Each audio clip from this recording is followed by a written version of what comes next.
Greetings, Dan Sabo here. It's the day before Thanksgiving 2017, and this is part 2 of the original video clip I made titled Plymouth, Michigan History, City Planning, Parking, Part 1. It's been on YouTube since, I believe, August of last year. And originally I wanted to have Part 2 done within about a month or so of that Part 1, because at that time I had found an article written by a Civil War veteran who had been involved in the planting of the original trees in Kellogg Park. At that time last year there was much talk about cobbling up Kellogg Park and redoing the fountain and laying more cement in Kellogg Park and cutting down trees. And so Part 2 was going to be about that. But then after a few weeks and a few meetings in City Hall, I thought, you know, maybe I should wait a bit and find out what's going on and get a look at the bigger picture of the parking situation and the traffic situation in downtown Plymouth. And I'm kind of glad I waited, because I've been going through our family documents for quite some time. But behind me I have some blueprints. These are actually blueprints of the Detroit Urban Railway, the streetcar line that went between Wayne, Plymouth, and Northville. And these are over a century old. But before I show you these, and I wanted to show these in a video as a tangible solution that was used back then, something you could see. I wanted to read a couple of documents I've found over the year. And all of these relate to the parking situation in downtown Plymouth. This is an onion skin copy, a carbon copy of a letter that Carl Starkweather sent to the Plymouth City Commission at the height of World War II on September 6, 1943. And I want to read a couple of passages out of it for you. And it's about a rail overpass in Plymouth. Now, in this first paragraph, he starts out by saying, "In recent days it has come to the attention of the pleader of this note that the city is giving serious consideration to the matter of vacating Blanche Street between the railroad crossing and Amelia Street. This note, then, is to register opposition to such procedure." He goes on to say that my only interest is that of a native-born resident of this city who plans to continue residence here, which he did until the day he died. Looking in retrospect from a point some years in advance of the present moment, it would appear certain that the great majority of thinking local citizens could only deeply regret the blighting of the retarding of the city's arterial expansion and development because of some questionable present action. One is reminded that an ounce of prevention is worth a pound of cure. So here we are in 2017, and back in 1943, at the height of World War II, when we all know how the economy was running in overdrive back then, there were probably a lot of rail delays back then, as there are today.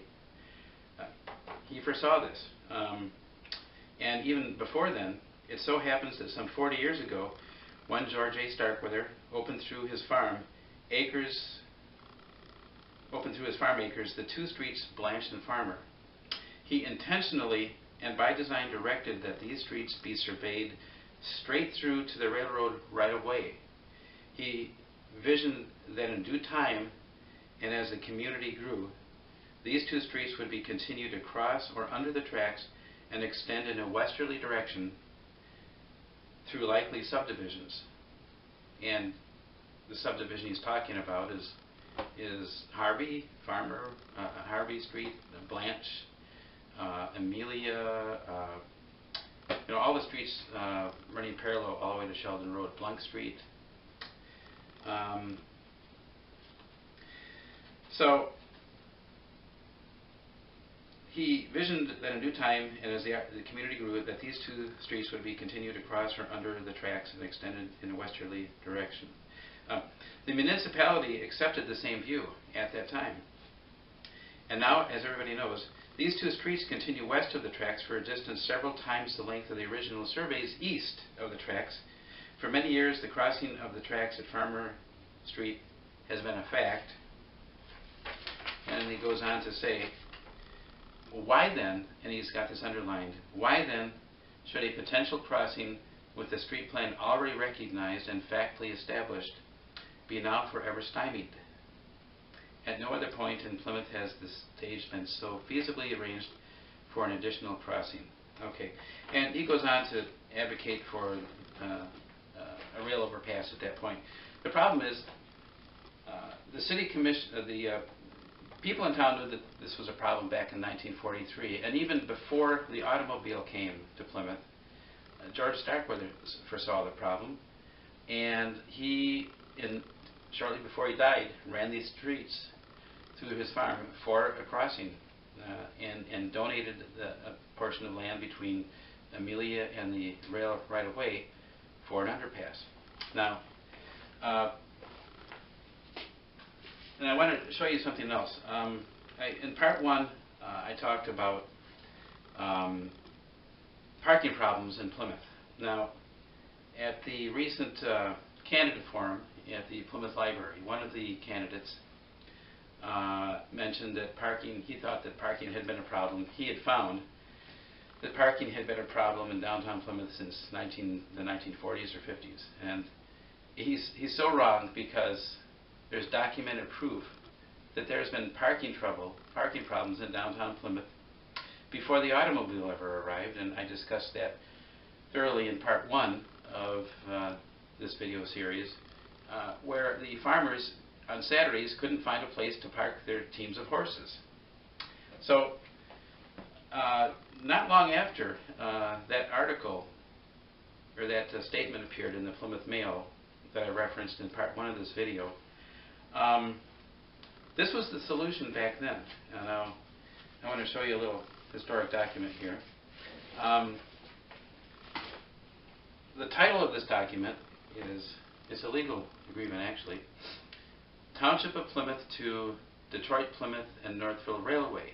This was the original operating agreement to create a corporation to build a interurban spur, or interurban, or if you want to call it streetcar, railway between the cities of Wayne through Plymouth and to Northville. Now, the date on this is 1898, and that's around the time that George Starkweather was township supervisor and village president. I believe he may have actually typed this up, because he was also a country lawyer. But I'm going to read a couple passages out of it for you. It's an agreement. The corporation paid Plymouth Township $1 for the right-of-way to build the lines through Plymouth Township, and so that they could be run through Plymouth. But here's an excerpt. Hereby resolves and agrees that consent, permission, and authority be, and that they are hereby granted to the said corporation, its successors, and assignees, to lay, construct, build, maintain, and operate for the period of 30 years from and after the date hereof, a street railway with the necessary turnouts, side tracks, switches, cars, and all approaches to said street railway belonging upon the following terms and conditions. And there's a couple of interesting parts to this document.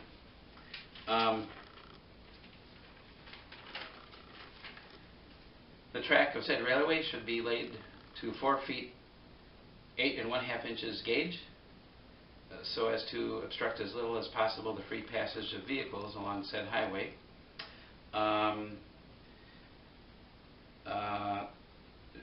Said grantee, its successors, and assigns shall be entitled to charge for fare at the rate of 1 1/2 cents per mile for a continuous ride between any 2 points on its line between Wayne and Northville, not more than 5 cents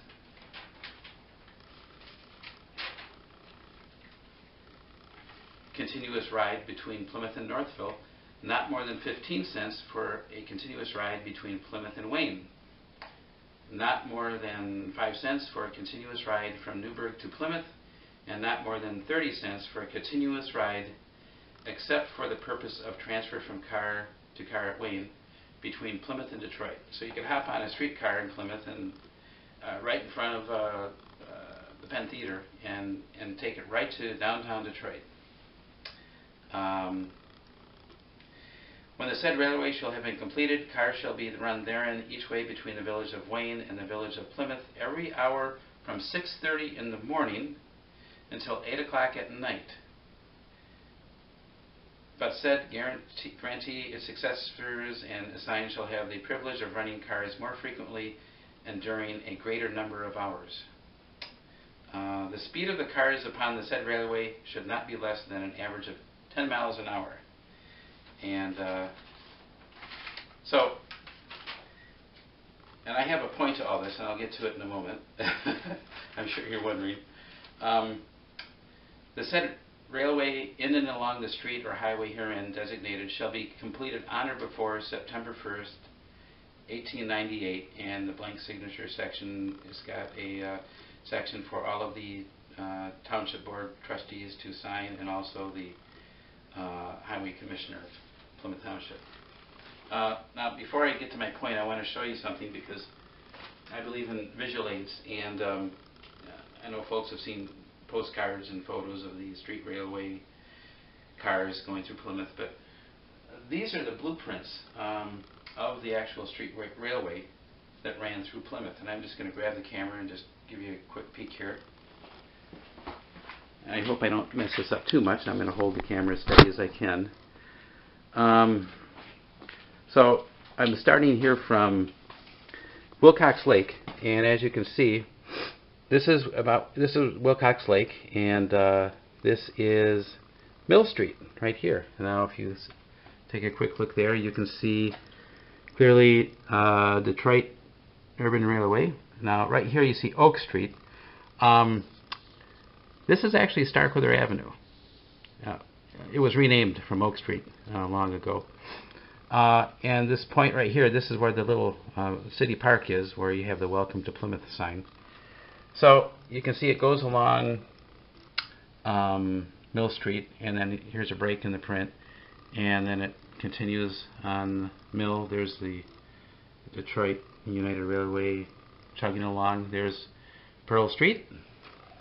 And interesting thing about these prints is that it actually shows the elevations of the rail at that specific